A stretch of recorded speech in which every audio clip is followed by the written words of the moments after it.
Assalamualaikum warahmatullahi wabarakatuh. Oke, sahabat Dani Aryo Official, kali ini saya akan mewawancarai seorang mbak-mbak yang cantik dan yang baru saja hijrah dari kebiasaan-kebiasaan namanya. Oke, pengen tahu? Jangan lupa like dan subscribe channel Dani Aryo Official di sekarang ini.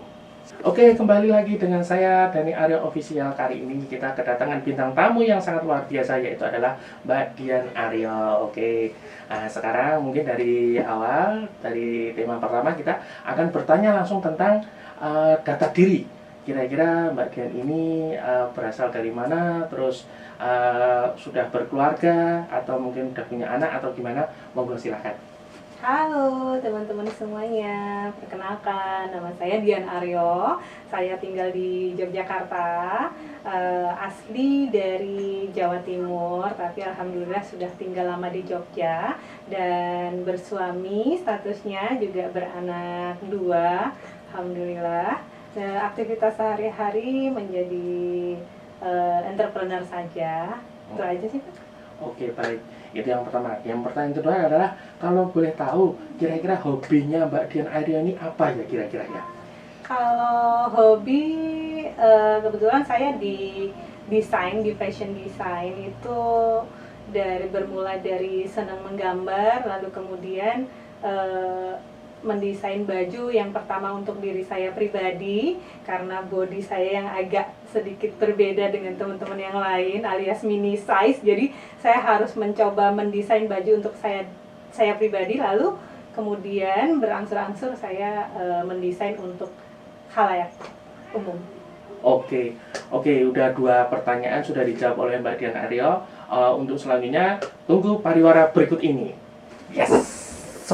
Set. Kembali lagi ke channel Dani Aryo Official. Oke, kita kembali lagi Mbak Dian. Kalau boleh tahu nih, biar supaya netizen juga pada tahu, kira-kira awal mula Mbak Dian Aryo ini berhijrah itu kira-kira tahun berapa, dan asalnya kenapa kira-kira mau berhijrah itu, gara-gara motivasinya apa Mbak Dian, coba? Oke, baik teman-teman semuanya.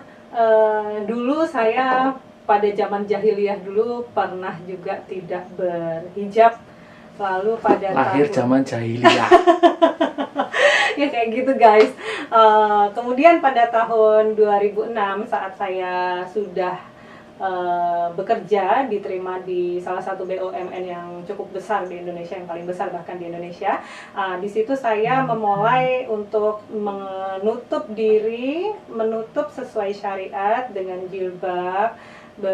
Tapi saat itu masih belum tahu saya yang namanya jilbab syar'i, belum tahu, jadi masih pakai segitiga. Nah, pada saat segitiga itu cukup lama saya berjilbab segitiga. Kemudian pada tahun 2017 itu suami mulai berhijrah, dan kemudian kami bersepakat untuk lebih meningkatkan keimanan dengan cara ayo memperbaiki dari tampilan awalnya.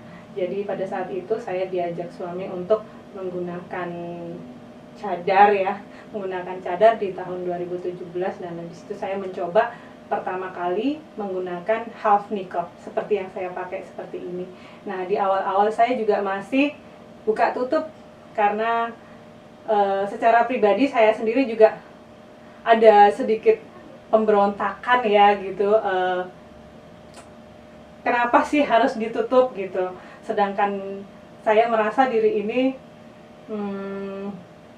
cukup menarik gitu ya, manusiawi ya, seorang wanita ingin terlihat menarik tapi justru ditutup. Nah, tapi berjalannya waktu dengan saya menggunakan cadar, ternyata teman-teman justru lebih menghargai, lebih segan, dan di situ saya sendiri dengan bercadar bisa menjaga diri dari hal-hal yang kurang baik ya. Jadi saya dengan cadar otomatis perilaku saya juga harus menyesuaikan dengan pakaian saya. Nah, di situ manfaat yang saya dapatkan dari bercadar hingga saat ini. Oke, baik. Berarti Mbak Dian ini sebelumnya itu bukan dari lama atau mungkin dari keluarga sudah menyarankan bercadar ya, berarti ya. Berarti Mbak Dian ini ada proses hijrah yang awalnya dulu hanya jilbab biasa atau mungkin jilbab segi 4, terus lambat laun dengan belajarnya ilmu agama, dengan suami juga sama-sama lagi hijrah, terus Mbak Dian ini di tahun berapa, 2017 ya, baru mulai berhijrah dan menggunakan cadar ya. Jadi nggak dari awal ya. Ya, begitu Pak Doni. Oh gitu, berarti memang ada suatu proses guys, proses yang nggak gampang ya saya rasa ya. Dari apa ya, kalau nggak salah tadi dari 2006 dia diterima di perusahaan besar ternama di Indonesia, yang akhirnya di 2017 akhirnya dia mulai berhijrah dengan pertama mengganti penampilannya dulu, yaitu menggunakan cadar. Nah ini ngomong-ngomong ini, kira-kira sampai sekarang ya masih memakai cadar itu kira-kira gimana? Nyaman atau mungkin aduh ribet, atau mungkin jadi nggak bisa apa ya, nggak bisa eksis karena muka harus tutup, kira-kira gimana? Ya, jadi dengan menggunakan cadar pastinya secara manfaat memang banyak sekali ya bagi seorang muslimah. Kita bisa terhindar dari apa namanya Pak? Fitnah. Dari fitnah-fitnah dunia yang pasti, dan perilaku kita juga otomatis akan terjaga ketika kita menggunakan pakaian sangat syar'i. Maka ketika kita ingin melakukan sesuatu mesti kita sesungguhnya ini tidak pantas buat kami yang seperti ini. Jadi sebagai kontrol diri dengan bercadar itu saya bisa mengontrol perilaku saya untuk tetap di jalan yang sesuai syariatnya. Nah, tapi di sisi lain juga terkadang saya sebagai seorang manusia merasakan naik turunnya keimanan. Jadi kadang-kadang juga kepengen buka, kadang-kadang kepengen dijaga dari fitnah, saya tutup lagi. Ya masih naik turun sih sementara imannya Pak. Mudah-mudahan saja insya Allah kedepannya bisa istiqomah gitu. Amin, amin, amin, amin. Nah, untuk selanjutnya, kira-kira setelah sekarang ini Mbak Dian ini apa ya kegiatannya, atau mungkin ada usaha apa selama ini, coba bisa diceritakan nggak kira-kira? Apakah dengan bercadar, apakah tetap masih bisa berkarya, atau mungkin masih bisa apa ya, bisa keluar sana keluar sini ngirim barang atau gimana? Coba tolong diceritakan, netizen kemungkinan pengen tahu juga kali ya. Ya baik, dengan bercadar ini pastinya buat para muslimah yang masih ragu-ragu, dengan bercadar nanti aku tidak bisa beraktivitas ini loh, dengan bercadar aku tidak bisa berkarya atau mengeksplor diriku. Oh enggak, alhamdulillah hingga saat ini, pada saat saya mulai bercadar justru banyak rezeki-rezeki yang sesuai syariat itu justru mengalir kepada kami. Saat ini saya sedang menggeluti dunia fashion syar'i, baju muslim syar'i seperti yang kita lihat seperti ini. Nah, ini salah satu karya yang saya hasilkan, dan kemudian tujuannya adalah untuk berdakwah. Ayo mengajak teman-teman semuanya para muslimah untuk berhijrah menggunakan baju-baju yang sesuai syariat, menutup aurat yang sampai dengan menutup dada, tidak hanya sekedar seperti ini ya Pak, saya nggak bisa menggambarkannya seperti apa, yang pastinya sudah menutup aurat sesuai syariatnya, seperti itu. Ini pertama yang karya kami, yaitu yang di bidang fashion design. Tapi di hal lain kami juga ada usaha di bisnis travel, tour and travel organizer, juga ada usaha di bidang catering bersama suami semua, tentunya dukungan dari suami. Nah, itu kami juga tetap bisa berelasi dengan mitra-mitra kerja, berkomunikasi dengan leluasa pastinya, seperti itu sih. Oh ya, ternyata guys, bercadar itu tidak akan menghambat aktivitasmu, tidak akan menghambat kreasimu juga. Dengan bercadar tetap semua akan terasa sama.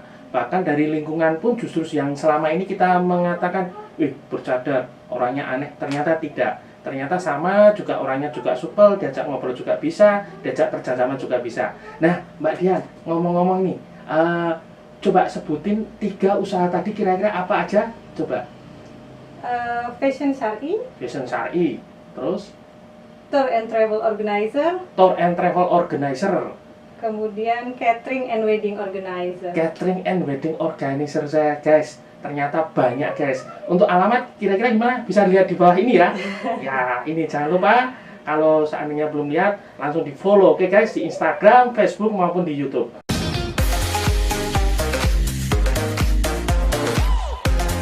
Oke guys, kembali lagi di channel Dani Aryo Official. Dan jangan lupa guys, yang baru ngikutin jangan lupa tekan like dan subscribe. Oke, kembali lagi Mbak Dian. Mbak Dian, pertama kali pakai cadar tuh kira-kira perasaannya bagaimana? Terus kira-kira pandangan masyarakatnya bagaimana? Terus terhadap orang tua Mbak Dian sendiri yang mungkin notabene adalah bukan dari keluarga-keluarga pondok, bukan dari keluarga-keluarga yang benar-benar di lingkungan yang taat agama, agamis kayak gitu, kira-kira gimana Mbak Dia? Oke, jadi pada saat pertama kali aku menggunakan cadar itu, awalnya pastinya jujur tidak pede, Pak Dani. Sangat-sangat tidak pede karena khawatir dengan persepsi masyarakat terhadap saya, apalagi di tahun-tahun 2017 itu juga orang-orang bercadar agak sedikit dipandang sebelah mata ya, kayaknya orang-orang yang mengerikan gitu atau segala macam seperti itu. Nah, pada saat pertama kali saya berniat memakai cadar, triknya agar saya bisa pede menggunakan cadar itu, saya menggunakan cadar di khalayak umum yang di situ tidak saya kenal teman satupun. Contohnya saya pergi ke mall atau di event-event acara-acara luar yang di sana tidak ada sama sekali teman saya. Nah, di situ saya pertama kali mencoba menggunakan cadar. Tepatnya waktu itu saya di event balap anak saya, Pak. Jadi anak saya itu seorang pembalap cilik sepeda push bike waktu itu. Nah, di situ saya pertama mencoba menggunakan cadar seperti ini yang notabene tidak ada teman yang saya kenal pada saat itu. Jadi saya cuek aja dan mereka pun cuek terhadap saya. Jadi saya pun merasa nggak apa-apa kok, ternyata pakai cadar no problem, orang-orang so far tidak begitu memperhatikan saya gitu. Jadi aku ya udah, di situ saya mulai pede. Kemudian berangsur saya menggunakan di keluarga, pastinya tidak di keluarga saya dulu ya Pak Dani. Saya mencoba di keluarga mertua ya. Di keluarga mertua alhamdulillah mereka very very welcome dengan perubahan hijrah saya dan juga suami. Nah, pada saat itu mulai bertambah lagi PD saya dan saya bisa mencoba bercadar di antara teman-teman ataupun saat sedang beraktivitas. Kalau untuk lingkungan itu sendiri kira-kira gimana? Lingkungan teman tetangga atau mungkin kerabat dekat? Tadi kerabat dekat sudah disebutkan ya bahwasanya ternyata mereka nerima, welcome. Yang dikhawatirkan kan kemungkinan kan awalnya itu kan wah ini ada bakal penolakan ya, dikucilkan, khawatir penolakan. sama betul ya, jadi khawatir ada penolakan ya, tapi ternyata tidak, ternyata malah semua orang malah senang, berupaya untuk mendekat. Bahkan yang apa ya, yang kira-kira yang paling mengesankan tuh ketika awal bercadar tuh apa kira-kira Mbak Dia? Yang mengesankan sih Kira-kira banyak yang minta foto atau enggak kayak gitu tuh? enggak sih. Waktu itu sih kalau yang minta foto ada juga. Jadi teman-teman yang baru mualaf itu juga merasa senang. Mbak, aku tuh belum pernah loh foto sama orang cadaran gitu kan. Jadi di situ dia minta foto sama saya. It's no problem lah ya, selama itu bisa membawa dia juga sebagai inspirasi buat hidupnya dia. Aku sih senang-senang aja. Tapi pastinya juga pernah juga merasa di lingkungan tertentu saya merasa salah atau salah tempat. Makanya mungkin saya juga ketika seperti ini harus bisa memilih-milih mana yang baik untuk saya, teman yang baik untuk saya, dan mana yang tidak bisa menerima saya, maka saya tinggalkan. Begitu Pak. Oh ya, mungkin kebanyakan dari sekarang ini ya, para netizen juga banyak mungkin yang akan bertanya, apakah benar perempuan-perempuan bercadar itu tidak mau diajak ngobrol atau mungkin diajak sharing, itu apakah tidak mau gitu? Coba kira-kira gimana Mbak Dia? Ya, teman-teman yang baru kenal pertama dengan saya yang melihat saya bercadar awalnya merasa enggan mengajak ngobrol saya, Pak. Dikira mungkin ketika orang bercadar itu komunikasinya akan berbeda dengan teman-teman yang lainnya. Alhamdulillah selama kita berkomunikasi dengan sesuai syariat, saya rasa nggak masalah. Dan ketika mereka mengenal saya, ternyata mereka bahagia. Oh, ternyata wanita bercadar itu bukan berarti juga orang yang tidak mau bersosialisasi. Mereka juga seperti manusia pada umumnya. Mereka juga bergaul, bersosialisasi, sangat welcome dengan siapa saja. Dan persepsi-persepsi masyarakat tentang wanita bercadar itu lambat laun juga insya Allah mudah-mudahan berubah, Pak. Gitu. Gitu. Ya mungkin gitu dulu guys, untuk sahabat netizen. Jadi khususnya untuk para teman-teman yang mempertanyakan, wah wanita bercadar ini terlalu menutup diri, memiliki komunitas tersendiri. Ternyata tidak. Layaknya wanita bercadar itu sebenarnya sama dengan kita ini, butuh bersosialisasi juga, butuh makan juga. Nah kayak gitu tuh, karena semakin kesana nih semakin seru nih, dan netizen kayaknya semakin paham tentang wanita bernikop atau wanita bercadar.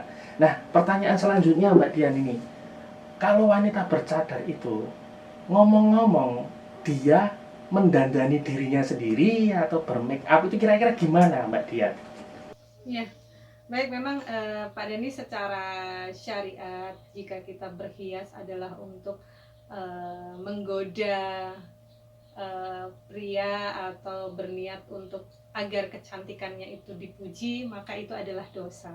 Jadi walaupun kami bercadar di sini, kami juga tetap berhias, tapi berhias kami adalah untuk suami, Pak. Terutama jika kita di rumah ataupun kalau keluar juga paling enggak kita pakai basic makeup aja, nggak perlu terlalu menor tapi juga tidak terlihat klumus ya, apa bahasa Indonesianya, I don't know. Berminyak. Ya kayak gitulah. Dan juga mungkin bagi seorang wanita bercadar itu sesungguhnya mereka juga menerapkan syariat. Kebersihan itu adalah bagian dari iman. Jadi kami juga harus menjaga kebersihan diri dari bau-bau keringat. Kita juga harus menghindarkan diri dari bau-bau yang tidak sedap itu ya. Jadi kita berupaya untuk tetap terlihat bersih dan juga tidak apa tadi tetap terlihat bersih dan Intinya enak dilihat, berkarisma ya. Seperti itu, I don't know. ya. Jadi mungkin begitu ya teman-teman netizen semua, bahwasanya tuh bukan berarti bercadar itu terus nggak mandi, bukan, tetap mandi dan tetap berhias diri supaya setidaknya minimal tuh dilihat tuh berkarisma. Apalagi bercadar itu kan bisa dibilang orang-orang yang membawa nama baik agamanya kayak gitu.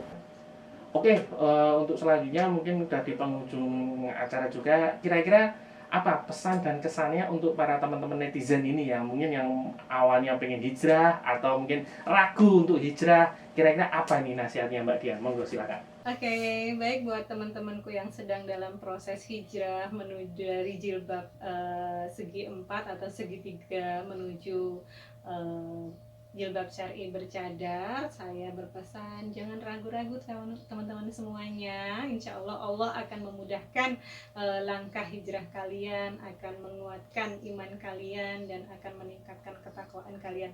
Jangan pernah ragu-ragu. Jika ada teman-teman sekalian yang ada keraguan dalam hatinya, bisa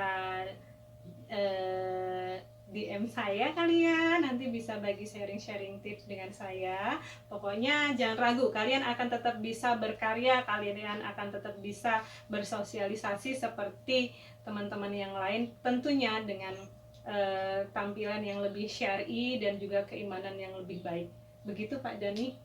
Oke, mungkin itu aja pesan dan kesan dari Mbak Dian yang selaku sudah lama bercadar dan lama bernikop, lama udah berhijrah. Mungkin sekian dulu acara dari Dani Aryo Official di channel YouTube. Jangan lupa tekan like dan subscribe. Ya mungkin itu dulu, sekian dulu dari saya teman-teman semua. Kurang lebihnya kalau ada pertanyaan langsung aja tulis di komen. Mungkin nanti kita akan buat konten juga untuk pertanyaan-pertanyaan berikutnya. Kita akhiri dengan wassalamualaikum warahmatullahi wabarakatuh. Dadah.